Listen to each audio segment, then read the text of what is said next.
নমস্কার। লক্ষ লক্ষ কৃষকদের জন্য কিন্তু সুখবর। দীর্ঘদিন ধরে কৃষক বন্ধু প্রকল্প নিয়ে রাজ্যের কৃষকদের মনের মধ্যে একটা অনিশ্চয়তা তৈরি হয়েছে এবং তারই একটা বড় আপডেট আমি আপনাদের সামনে এই মুহূর্তে তুলে ধরছি।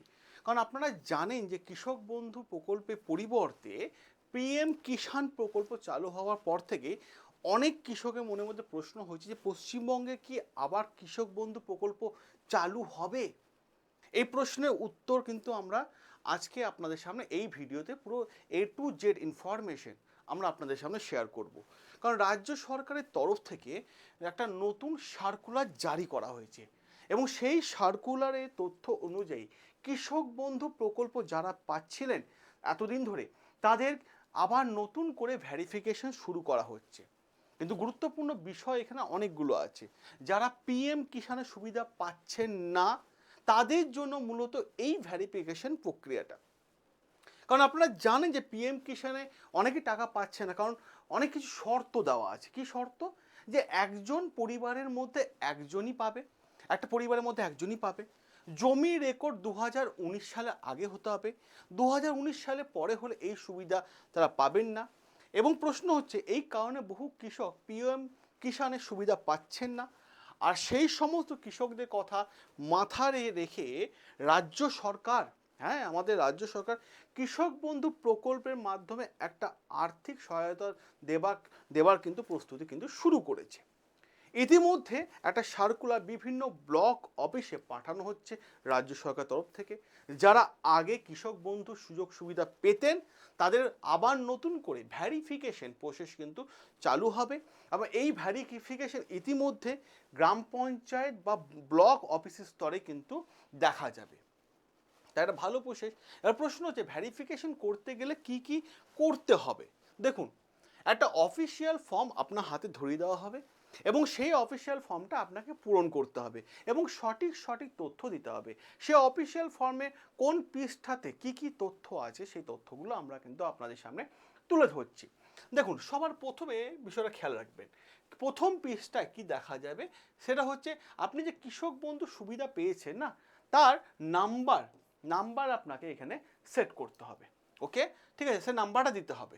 তারপর আপনাকে নিজের নাম দিতে হবে। তারপর যা আছে বাবা বা মা বা স্বামী স্ত্রী যা আছে তার নাম দিতে হবে, সম্পূর্ণ ঠিকানা দিতে হবে, আপনার জেলার নাম কি আছে সেই তথ্য দিতে হবে, ব্লকের নাম কি আছে, আপনি যদি শহরে হয়ে থাকেন তাহলে ব্লকের নাম দেবেন, গ্রামে হয়ে থাকলে গ্রামের নাম পঞ্চায়েতের নাম দেবেন, মৌজা নাম দেবেন, ঠিক আছে, সমস্ত তথ্য আপনাকে দিতে হবে। এবার আসি দ্বিতীয় পৃষ্ঠা। দেখুন, দ্বিতীয় পৃষ্ঠা কী কী তথ্য লাগবে আপনাকে। দ্বিতীয় পৃষ্ঠায় তথ্য লাগবে ভোটার কার্ডে এপিক নাম্বার। অনেকে বলে এপিক নাম্বার কোনটা। দেখবেন আপনার ভোটার কার্ডটা আছে, দেখবেন ডান দিকে ওপরে একটা আপনার ছবির ওপরে সাধারণত দেখা যায়, ঠিক আছে, পজিশন চেঞ্জও হতে পারে, বাট একটা নাম্বার দেওয়া থাকে, ওই নাম্বারটা বসাতে হবে। এরপর অ্যাকাউন্ট নাম্বার, পার্ট নাম্বার আর সিরিয়াল নাম্বার, এই তথ্যগুলো কিন্তু মানে অতি সহজেই মানে আপনাকে কিন্তু দিতে হবে, ফর্মে পূরণ করতে হবে। তারপরে আছে কি এসআইআর বা ট্রাইব্যুনালে সংক্রান্ত তথ্য, ঠিক আছে। এরপর আপনার কাছ থেকে জানতে চাওয়া হবে যে আপনার নাম এসআইআর লিস্টে আছে কি না। 2 নম্বর জানতে চাওয়া হবে আপনি ট্রাইব্যুনালে আবেদন করেছেন কি না। আর 3 নম্বর জানতে চাওয়া হবে ট্রাইব্যুনালে কোন মামলা পেন্ডিং, কোনো আপনার যে মামলাটা চলছে সেটা পেন্ডিং আছে কি না। যদি থাকে তাহলে ইয়েস লিখবেন, আর যদি না থাকে তাহলে নো লিখে দেবেন, ঠিক আছে। এবার দেখুন, পিএম এরপর জিজ্ঞেস করবে পিএম কিষাণ পাচ্ছেন কিনা, অতি অবশ্যই জানাতে হবে সেটা, ঠিক আছে। ফর্মে জানতে চাওয়া হবে আপনি পিএম কিষাণের টাকা পাচ্ছেন কিনা, যদি পান তাহলে ইয়েস লিখবেন, আর যদি না পান তাহলে নো লিখবেন।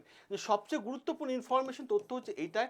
দেখুন, বর্তমানে রাজ্য সরকারে এই নির্দেশিকা অনুযায়ী যারা পিএম কিষাণের সুবিধা পাচ্ছেন তারা নতুন করে এই কৃষক বন্ধু প্রকল্পের সুবিধা পাবেন না। গুরুত্বপূর্ণ বিষয়, যারা পিএম কিষাণের সুবিধা পাচ্ছিলেন তারা তারা কিন্তু কৃষক বন্ধু সুবিধা পাবেন না, ঠিক আছে। অর্থাৎ পিএম কিষাণ না পাওয়া কৃষকদের জন্য এই ভেরিফিকেশন প্রসেসটা কিন্তু শুরু করা হয়েছে। এরপরে দেখুন পরের পৃষ্ঠা কি চাবে, আপনার জমির তথ্য দিতে হবে আপনাকে, ঠিক আছে। জমি বিবরণ দেবেন, জেএল নাম্বার দেবেন, খতিয়ান নাম্বার দেবেন, ঠিক আছে।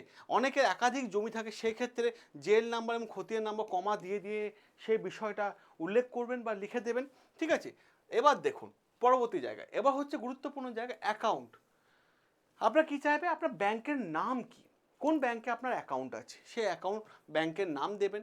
আপনার ব্যাংকটা ব্রাঞ্চ কোথায়, আপনার এলাকা কোন জায়গায় ব্রাঞ্চটা, তার নাম দিতে হবে। তারপর অ্যাকাউন্ট আইএফসি কোড দিতে হবে, মানে পার্টিকুলার ওই ব্রাঞ্চটার জন্য একটা আইএফসি কোড হয়, যেমন পাসবই সামনেই লেখা থাকে। তারপরে ব্যাংক অ্যাকাউন্ট নাম্বার দিতে হবে। মনে রাখবেন যে ব্যাংক অ্যাকাউন্টে টাকা নিতে চান সেই অ্যাকাউন্ট নাম্বারে কিন্তু আপনাকে তথ্য দিতে হবে। এরপর কি দিতে হবে, Aadhaar number, voter card EPIC number, account number, part number, serial number. সঠিকভাবে কিন্তু এই বিষয়গুলো আপনাকে পূরণ করতে হবে, ঠিক আছে। এরপর দেখুন সবচেয়ে গুরুত্বপূর্ণ বিষয় ডিবিটি লিঙ্ক। আপনার ব্যাংক অ্যাকাউন্টে অতি অবশ্যই মাথায় রাখার চেষ্টা করবেন ডিবিটি লিঙ্ক থাকতে হবে, মানে সরকার টাকা আপনাকে হাতে দেবে না, ব্যাংকের অ্যাকাউন্টে ভরে দেবে, ঠিক আছে। তো মাথায় রাখার চেষ্টা করবেন আধার কার্ডের সাথে যেন ব্যাংক অ্যাকাউন্টের লিঙ্ক থাকে, যে মোবাইল নাম্বারটা দেবেন সেটা যেন আধার কার্ডের সাথে লিঙ্ক থাকে বা প্যান কার্ডের সাথে লিঙ্ক থাকে, ঠিক আছে। যদি ডিবিটি লিঙ্ক না থাকে তাহলে অ্যাকাউন্টে টাকা পৌঁছাতে নাও পারে, এটা মাথায় রাখার চেষ্টা করবেন। অপরদিকে যে বিষয়টা আরও কিছু তথ্য দিতে হবে, যেমন আপনার ব্যক্তিগত তথ্য লাগবে, সেটা হচ্ছে নিজের সম্পূর্ণ তথ্য দিতে হবে, স্বামী স্ত্রীর নাম দিতে হবে, ব্যাংকের সমস্ত তথ্য, আধার নাম্বার, আধারের সঙ্গে যুক্ত মোবাইল নাম্বার, ঠিক আছে। প্রত্যেকটা বিষয়ে কিন্তু আপনাকে এই তথ্যগুলো দিতে হবে। এরপর দেখুন অনেকে প্রশ্ন করে স্বামী স্ত্রী দুজনেই কি আবেদন করতে পারবেন। দেখুন এই প্রশ্নটা অনেকেই করছেন, কমেন্ট সেকশনে দেখতে পাচ্ছি। দেখুন বর্তমানে রাজ্য সরকারের পক্ষ থেকে এই বিষয়ে কোনো স্পষ্ট নির্দেশিকা জারি করা হয়নি, তাই যারা আগে কৃষক বন্ধুর সুবিধা পেয়েছিলেন তারা আপাতত ফর্মটা জমা তো দিন, পরবর্তীকালে সরকার জানিয়ে দেবে যে দুজনকেই টাকা দেওয়া হবে নাকি একজনকেই টাকা দেওয়া হবে, ঠিক আছে। আপাতত ফর্মটাতে পূরণ করে রাখুন, গুরুত্বপূর্ণ জায়গা, ঠিক আছে। এবার দেখুন পরবর্তী জায়গায় ফর্মের সঙ্গে কি কি ডকুমেন্টস জমা দিতে হবে। তিনটে ডকুমেন্টস গুরুত্বপূর্ণ, আধার কার্ডের জেরক্স, ভোটার কার্ডের জেরক্স, এবং যে ব্যাংক অ্যাকাউন্টে টাকা ঢুকবে তার পাসবইয়ের সামনে পাতার যেটা আছে তার জেরক্স দিতে হবে, ঠিক আছে। এবার দেখুন জমি খতিয়ান বা পর্চা যে কোনো একটা দিতে হবে, ঠিক আছে। যদি একাধিক জমি থাকে তার আবেদন করেন তাহলে প্রত্যেকটা জমি খতিয়ান বা পর্চার কপি আলাদা আলাদা করে দেবেন, ঠিক আছে, আলাদা আলাদা করে দেবেন। ভ্যারিফিকেশন কবে থেকে চলবে বা কতদিন চলবে, দেখুন 7 তারিখ থেকে স্টার্ট হয়ে গেছে, 24 তারিখ পর্যন্ত চলবে। তবে 24 তারিখ পর্যন্ত ওয়েট করবেন না, তার আগে আপনি আপনার ডকুমেন্টস সব জমা দিয়ে দেবেন। এবার দেখুন যে বিষয়টা আমি মাথায় রাখার চেষ্টা করবেন এবং যে বিষয়টা আমি আপনাদের সামনে বলে দিচ্ছি, গুরুত্বপূর্ণ জায়গা। বর্তমানে যারা কম্পিউটার কোর্স শিখতে চান, কম্পিউটার বর্তমান দিনে একটা অন্যতম জায়গা, কম্পিউটার যারা শিখতে চান তারা অতি অবশ্যই এই ভিডিওর কমেন্ট বক্সে যান, কম্পিউটার ব্যাচের লিঙ্ক দেওয়া আছে, সেই লিঙ্কে ক্লিক করলে কিন্তু কম্পিউটারের কোর্স পেয়ে যাবেন। এবার সেলফ অ্যাটেস্টেড করতে ভুলবেন না। কেন বলছি, কারণ সেলফ অ্যাটেস্টেড দরকার। যে ডকুমেন্টসগুলো আপনি দিয়েছেন তাদের প্রত্যেকটা বিষয়ে কিন্তু সেলফ অ্যাটেস্টেড করবেন, ঠিক আছে। ভ্যারিফিকেশন না করলে কি হবে, যদি নির্ধারিত সময় আগে ভ্যারিফিকেশন না করেন তাহলে কৃষক বন্ধু টাকা পাবেন না। তিনটে বিষয় মাথায় রাখার চেষ্টা করবেন, এক ডিবিটি লিঙ্ক থাকতে হবে, জমির সমস্ত তথ্য দিতে হবে এবং ফর্মে প্রয়োজনীয় ডকুমেন্টসগুলো যা যা চেয়েছে সব দিতে হবে। সর্বশেষ আপডেট, কত টাকা দেওয়া হবে, কবে, মানে কারা টাকা পাবেন কারা টাকা পাবেন না, এই বিষয়ে কিন্তু চূড়ান্ত কোনো নির্দেশিকা জারি হয়নি। বর্তমানে শুধুমাত্র ভ্যারিফিকেশন প্রক্রিয়া শুরু হয়েছে, 24 তারিখে আগে পারলে ভ্যারিফিকেশন করে নিন, ঠিক আছে। কিন্তু প্রশ্ন একটাই, কৃষক বন্ধু প্রকল্পে মানে কারা কৃষক বন্ধু প্রকল্পে টাকা পাবেন, কত টাকা পাবেন, কি নিয়মে দেওয়া হবে, এই বিষয়ে এখনও কোনো নির্দেশিকা স্পষ্টভাবে জানিয়ে দেওয়া হয়নি। আশা করছি আপনার কাছে পুরো বিষয়টা জলের মতো পরিষ্কার হয়ে গেছে।